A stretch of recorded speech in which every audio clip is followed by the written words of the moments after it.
السلام عليكم ورحمة الله وبركاته أخيارت كل جينا وإذن سلامي ملك استاجوبتين marka maanta videogaana sameyn rabo waxaa waaye screen of death Windows 10 Windows 7 Windows 8 marka dad badan waxaa arkay oo Windowska midkuu rabo ha ahaadee oo screen of death ka sheeganayo marka hadda waxaa hayaa meeshan ku jiro Windows 8 ku jiro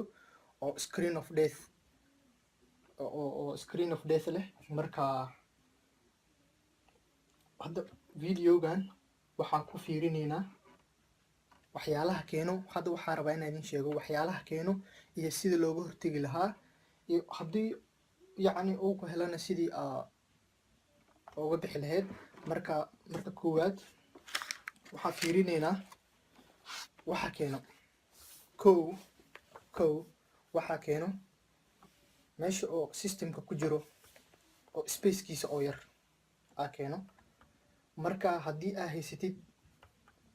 software badan faaliyaal badan oo spacekana uu yar yahay systemka waxaa laga yaabaa mararka qaar in aa isku wada furtid applicationo software badanna isku wada furtid software kastana uu diskiga uu space ka rabo markaas waxa ay ku foos gareynaysaa computerka inuu shido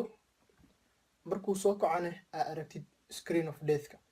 midka labaad waxaa waaye software aa ku shubtay adiga aa soo download gareysatay aa ku shubtay oo systemkii configurationkiisa bedeshay oo markaasna ku foos gareysay inuu noqdo screen of death uu aado. midka saddexaad waxaa waaye driverska computerka oo waxyaalo ka bedelmaan. midka afraad waxaa waaye computerka adiga oo xoog u damisid asagoo adoo tigin meesha shutdown dhihin meesha qabatid damisid ama asagoo updating wado inaad damisid. mid kalena way ku imaadaa dadka qaar waxaa jiro reset ay tagayaan reset markay tagaan asagoo resetka wado computerkii jaajarka ka baxaayo ama waxaa waaye qofkii asagaa daminayo mistake ahaan. marka computerka waxaa arkaysaa screen of death ku jiraa markasta wuxuu imaanaa shaashada sida hadda meesha uga jeedo waxaa waaye automatic repair uu ku keenaa markaas sameysid automatic repairing wuxuu ku laabanaa haddana meesha wuxuu ku dhaha automatic repair could not repair. marka videogan hadda screenka idin geyna waxaa idin tusinaa siyaabaha badan aa uga bixi laheedeen adigoo failashiina haysatiin. waxyaalaha qaar aa idin tusaayo waxaa waaye softwarediina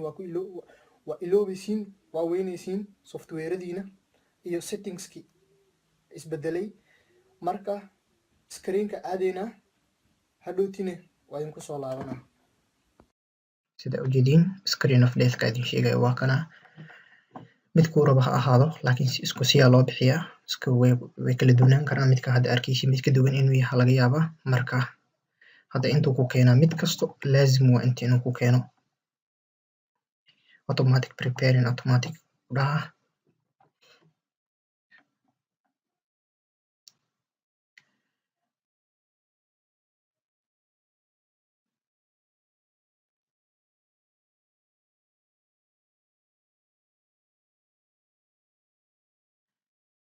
kana xirigaa sugeynaa marka intuu nooga dhameynayo waa intuuna keenay your PC did not start correctly intaa tegeynaa kadib troubleshoot aa tegeynaa kadib intaa tegi kartaa waxaa tegeynaa kowda hore intaa ka bilaabi kartaa restore aa dhehaysaa kadib waa select gareynaysaa restore pointigaada. systemkan restore point dhan ma lahayn waa system clean kan sida ujeedid waa recovery haddaa haysatid recoverygaada waxaa waaye recoverygaada haddaa haysatid waa gelin kartaa image haddaa haysatid waa select gareynaysaa kadib imageka meeshuu ku jiro iyo deviceka aa select gareynay kadib waxaa waaye systemkii wuxuu bilaabaa system recovery bilaabaa. hadda meeshan waa soo sameynay laakiin shaqeynaya kana gelinaa. marka kan haddaa galno startup settings aa gelaysaa kadib halkaasaa kasii gelaysaa meeshaanuna keena sidaa ujeedid meeshaanuna keena waxaad taabanaysaa F1 ilaa F9 waaye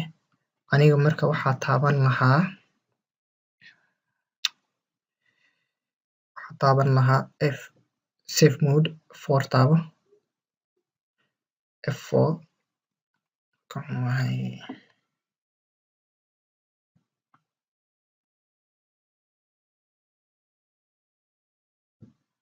sida ujeedid wuxuu soo saari laayahay systemka sidiisuu ku laabto haddana markaa sameeyey sida ujeediin safe mode manoo shaqeynayso marka si kalaa fiirinayna haddana sida ujeedid halkaan uu keenaa marka mararka qaar waxaa dhehayso optionkan advanced option inaad arkin marka qaybta ugu dambeysa videoga waa cover gareyn doonaa marka la soco weli meeshan haddaa galno troubleshoot haddaa galno haddaa tagno advanced options tagno command promptigan hadhowtii qaybta ugu dambeyso asagana uu ku jiraa oo cajalada aan tusi doono qaybta ugu dambeyso hala sugo midka haddaa taabano haddana marka waxaa fiirina haddana restaada dhahaa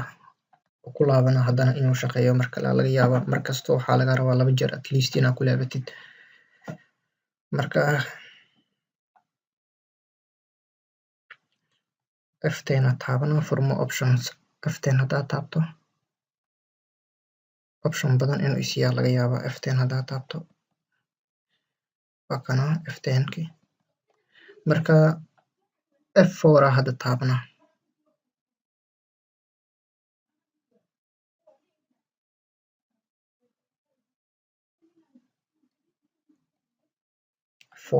marka safe mode inuu geeyo raba hadduu safe mode geeyo halkaas ka bedelina softwareadii aan ka bixinayna iyo wixii kale oo ku jiray waxaa ku jirto hal software ku jirto aniga waxaan sida ugu rida waxaa waaye registryga waxyaalo ka bedelay marka dhibaatada halkaas ka imaaday sida ujeedin registryga xataa ma shaqeynayo restore pointiga waa ii shaqeyn waaye marka recovery na ma haysti maxaa xalkiigu yahay hadda marka inta marayno hadda sida idinku tusiyey videoga screenka idin tusinaya sida ujeedeen option kasta uu noo shaqeyn waaye restore pointiga uu noo shaqeyn waaye maxaa kale uu noo shaqeyn waaye recoveryga ma haysano waxaana kale uu noo shaqeyn waaye safe mode waa geli weyne marka solutionka ugu dambeeyo waxaa waaye inaan isticmaalno CMD-ga inaan isticmaalno waaye dadka qaar waxaa arkaysaa advanced mode ma haystaan maxaa xalkoodu yahay marka dadkaas waa inay haystaan ajalad ama USB uu ku jiro Windows 10 ama Windows 8 marka cajalada markaa geliyo waxaa imaanayna screenka sida ujeedeen screenka waxaa isku dayay inaa fix gareeyo restore pointiga inaa ku sameeyo marka labaad waxay ahayd inaa ku sameeyo recoveryga ma haysanin mashiinka hadda idin tusinayo wuxuu ahaa mashiin clean waaye hal software bisaa ku shubay si ay idinkugu tusiyo tutorialkan maxaa kaloo haddaa aragtid start up settings haddaa tagtid safe mode F4 aad taagtid safe mode aad tagtid wax ku shaqeynaya male muxuu kusoo laabanaa screen of death oo kusoo laabanaa haddana marka cajaladana isticmaalaynaa qof kasta waxaa markasta laga rabaa inuu cajaladan haysto cajalado badana ii yaalo marka qof kasta waxaa laga rabaa cajalad ama hard drive waa inuu haystaa si hadhowti haddii computerkiisa wax ku dhacaan uu ku fix gareyni lahaa marka screenkaa tegaynaa windowskaa soo gelinaa cajalada waa idin tusaa markaas meesha kasii wadeynaa marka ha ilownina subscribe iyo like ina saartiin saaxiibadiina kale la sheegareeya videogan qofkii cashir raba inuu codsado waa ila soo xiriiri karaa facebookgayga cabdiweli cabdulaahi geedi marka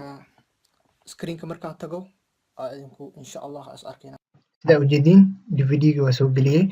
marka waxaa taabanaynaa key space bar taabo marka waa kana ku soo wadaa qaybtan waa qaybta ugu dambeysay waxaa waaye dadka aan haysanin optionka advanced optionka aan haysanin marka koowaad waxaa taabanaynaa next aa taabanaynaa repair aa tegaynaa install ma tegayno repair aa tegaynaa repair markaa tagno optionkan uu na siiyey sida ujeedid troubleshoot aa tegaynaa kadib advanced aa tegaynaa dadka qaar waxaa kuu shaqeynayo receipt haddaad tagtid aad aadid keep my files softwarada iyo settingska dhan wuu bixinaa softwaradaada dhan wuu bixinaa softwareka dhan waa iloweysaa iyo settingskii aa sameysay changeska aa ku sameysay systemka haddaa rabtid waa sameyni kartaa sidaan kalene waa sameyni karnaa marka sidaa ujeedid cmd d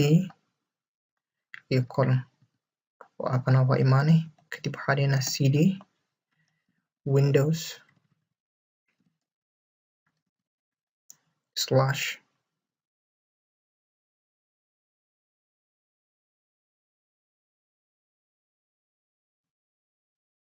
slashta kale waaye system 32 markasta waxaa shidneen number loo kaa shidneen waxuma marka waxaa dhehnaa cd windows slashka system 32 slash enter haddaa dhahno ku jiro dhaha marka dir aa dhaha waa kana saa ujeediin waa windows marka waxaa dhahaynaa c colon aa dhahaynaa dir aa dhaha marka sidaa ujeediin d hadduu idin shaqeyni waayo c uu ku jiraa marka c sidaa ujeediin system faalashi waa kuwaana marka c directory waaye ani d aa umooday inuu ku jiro marka d haddaa fiirisid waxaa ku jiro waa boot windows 10 meeshaan ku qoran tahay sidaa ujeediin windows 10 waa ujeedaa falaarta meesha sheegayso updated windows 10 marka inta haddaa imaano waxaa dhahaynaa cd windows slash system 32 enter waaye kadib waa kana uuna keenay sidaa ujeediin kadib waxaa dhahaynaa chk sd key slash r aa dhahaynaa enter markaa dhahno waa qalday waxyaar halidooqaad waxaan ka qalday ch sdk okay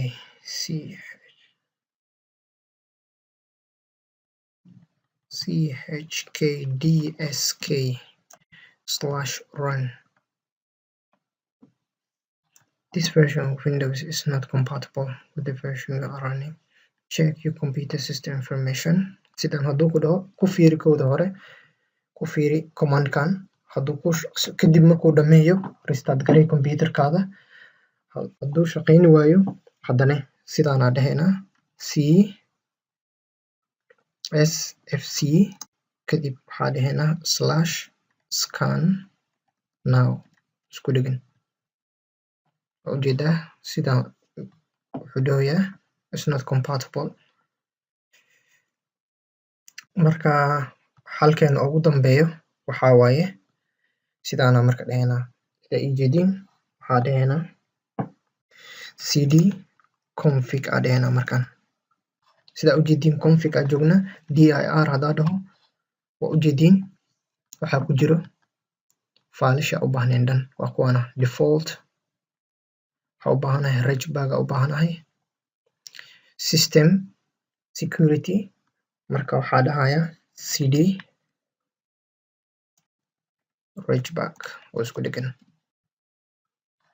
dir haddaa dhaho waa kana regback hadda waa joognaa sidaa ujeediin marka waxaa imaaneyn sidaa ujeediin waa kuwana failasha dhan hadday zero meeshaan ay yihiin wax kama bedeli kartid systemkaada marka waxaa ku laabaneynaa config aa ku laabaneynaa marka si hadhowti backup haddii wax isbedelaan inaa bedelnaa rabnaa magacyada inaa ka bedelno magacyadan inaa ka bedelnaa rabnaa marka waxaa waaye gadaala u laabaneynaa config waxaa taabanaysaa cd iyo 2.4 full stop oo 2 jeer ama dot aad taabanaysaa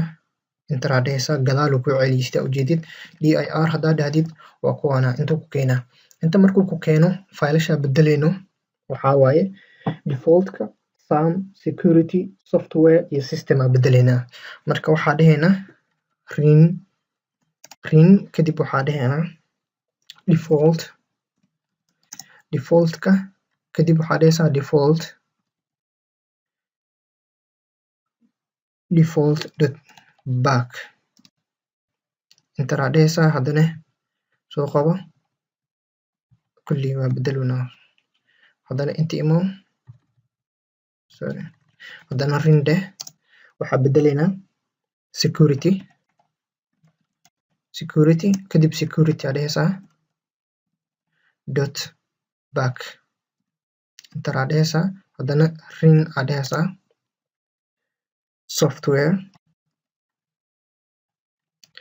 software dot magaca waaye kan software dot back aad dhahaysaa kadib waa sii soconaysaa waxaa kuu haray system hadda kuu haray iyo SAM aa sameynaynaa marka rin aad dhahaynaa SAM dot back haddana waa ujeedaa successful waaye rin aad dhahaynaa system hadda noo haray system dot back enter waa khaladna meesha ugu dambeyso aa iloobay markasto iska fiiri xarfaha tiyaa tagaynaa aa ku darnay waa kaasaa successful waa hadeertaan marka waxaa ku laabanaynaa hadeertaan rejbag haddana ku laabanaynaa cd rejbag aa dhahaynaa haddana dir ujeediin faylashaan dhan waxaa gelinaynaa config ujeediin markii waa bedelnay magacii waa bedelnay sida ujeediin config markaa joognay magacayaashii waa bedelnay marka kuwaana soo backupka ka soo saaraynaa kadib oo ku paste gareynaynaa kan kale copy aa dhahaynaa star aa taabanaysaa dhibic star aa taabanaysaa haddana space aa dhahaysaa labadooda aa taabanaysaa kadib ujeedid waa taabanaynaa yes aa dhahaynaa yes way taabo markasto way taabo way taabo markasto hadeertaan sidaa ujeedid 5 file uu copy gareeyay systemkeeni bis waa marka systemki waa restart gareynaynaa markaas sidaa ujeediin systemki waa bilowna hadeertaan waa fiirinaynaa inuu systemkeeni shaqeeyo ama inuu sidii ku laabto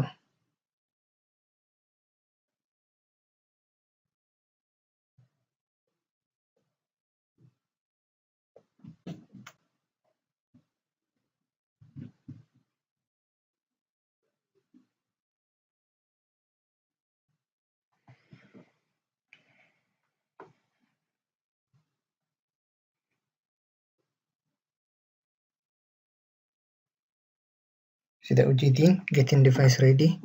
waa fiirinaynaa faylasheena inay ku jiraan weli getting device ready dhowya waxaa soo bixinay backupkii order officekii wixii dhanaa bedelnay marka screenka sida ujeediin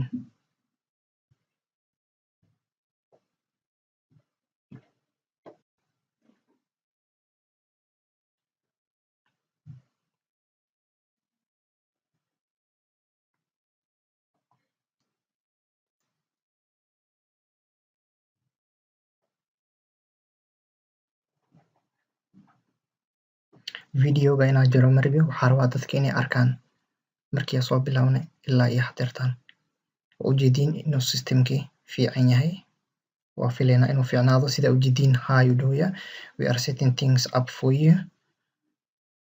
so marka waxaa laga yaabaa inay settingska iyo driverska iyo wixii dhan la bedelay laakiin faylasheena inaa helnana laga yaabaa waxaa kaloo laga yaabaa in faylasheena qaar aweyne softwarada iyo aweynaa laga yaabaa marka sida ujeediin high dhowya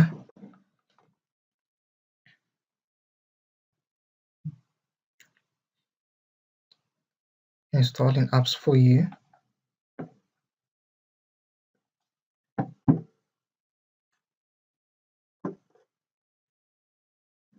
waa kana marka desktopki waa kana hal software ii taalay systemki waa kana wuxuu dhahayo waa ujeediin inaan systemka furnay. Waxaan rajeynaa in tutorialkan uu idin caawiyey.